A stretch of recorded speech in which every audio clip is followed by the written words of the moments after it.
ಸಿದ್ದರಾಮಯ್ಯ ಕುಟುಂಬದ ವಿರುದ್ಧ ಮೂಡಾ ಸೈಟ್ ಹಂಚಿಕೆ ಪ್ರಕರಣದಲ್ಲಿ ಸಿಎಂ ಪತ್ನಿಗೆ ಹೈಕೋರ್ಟ್ ನೋಟಿಸ್ ಕೊಟ್ಟಿದೆ. ವಿಚಾರಣೆ ಸೆಪ್ಟೆಂಬರ್ 4. ಮೈಸೂರು ಮೃಗಾಲಯ ಬನ್ನೇರುಘಟ್ಟ ಝೂ ಪ್ರವೇಶ ಶುಲ್ಕವನ್ನು ಶೇಕಡ 20% ಸರ್ಕಾರ ಹೆಚ್ಚಿಸಿದೆ. ಕಾರಣ ಎಲ್ಲ ಇಂಪ್ರೂವ್ ಮಾಡೋಣ ಅಂತ ಮಾಡಿದ್ದೀವಿ. ತುಂಬ ಟೆನ್ಷನ್ ಮಾಡ್ಕೋಬೇಕಿಪ್ಪ. ಹೆಚ್ಚಿಸೋದು ನಮ್ಮ ಕರ್ತವ್ಯ, ಅದನ್ನು ಪಾಲನೆ ಮಾಡುವುದು ನಿಮ್ಮ ಧರ್ಮ.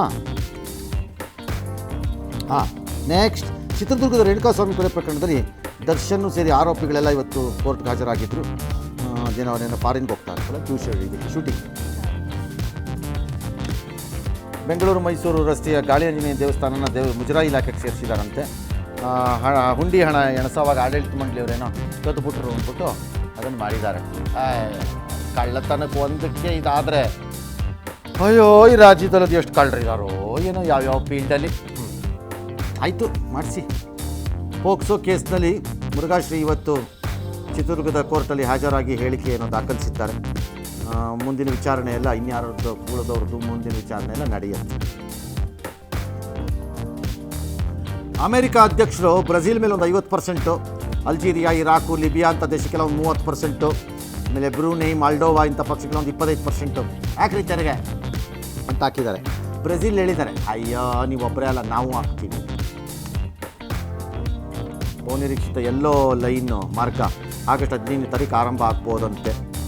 ಏನೋ 3 ರೈಲ್ ಇದೆಯಂತೆ ಸೆಟ್ಟು, ಅದರಲ್ಲೇ ಹಿಡ್ಕೊಂಡು ಕೊಣ ಅಂತ ಶುರು ಮಾಡ್ಕೊಳ್ಳೋಣ ಅಂತ ಹೇಳಿದಾರಂತೆ. ಇದೆಲ್ಲ ನಾವು ಮಾಡ್ತೀವಿ, ನಮ್ಮ ಇಷ್ಟ ಅದು, ಕೇಳಂಗಿಲ್ಲ. ಯಾಕೆ ನಾವು ಜಮ್ಮು ಕಾಶ್ಮೀರ ಆದಮೇಲೆ ನಾವೇ ಆರ್ಟಿಕಲ್ 370 ಅವರೊಬ್ಬರೇ. ಹಿಂದೂ ಜಾಗರಣ ವೇದಿಕೆ ಮುಖಂಡ ಸಮೀತ್ ರಾಜ್ ದರೆಗುಡ್ಡ ಮೊಬೈಲ್ನಲ್ಲಿ ಪತ್ತೆಯಾಗಿದ್ದಷ್ಟೇ ಮೂಡಬಿದರೆ ಪೊಲೀಸರು FSLಗೇನೋ ಕಳಿಸಿದಾರಂತೆ. ಪರಿಶೀಲನೆ ಕೋರ್ಟಲ್ಲೇನೋ ಅನುಮತಿ ಕೇಳಿದಾರಂತೆ. ರಾಯಚೂರು, ಕೊಪ್ಪಳ, ಬಳ್ಳಾರಿ, ವಿಜಯನಗರ ಹಾಲು ಉತ್ಪಾದಕರ ಸಂಘದಲ್ಲಿ ಈಗ ಹಾಲಿಯ KMF ಅಧ್ಯಕ್ಷ ಭೀಮಾ ನಾಯಕ್ ಮತ್ತು ಅವ್ರ ಗೆಳೆಯರೆಲ್ಲ ಒಂದು 12 ಜನ ಗೆದ್ದುಬಿಟ್ಟಿದ್ದಾರಂತೆ. ಅವ್ರು ಹೇಳಿದ್ದಾರೆ, ನಾನೇ KMF ಅಧ್ಯಕ್ಷ ಸ್ಥಾನದ ಆಕಾಂಕ್ಷಿ. ಸುರೇಶ್ ಅಲ್ಲ, ನಂಗೆ ಗೊತ್ತಿಲ್ಲಪ್ಪ. ಗುರುಪೂರ್ಣಿಮೆ ಹಿನ್ನೆಲೆ ಕಲಬುರಗಿ ಅಫಜಲ್ಪುರದ ಗಾಣಗಾಪುರದ ದತ್ತನ ಸನ್ನಿಧಿಯಲ್ಲಿ ಕಾಲು ತುಳಿತ ಆಗೋಗಿದೆ.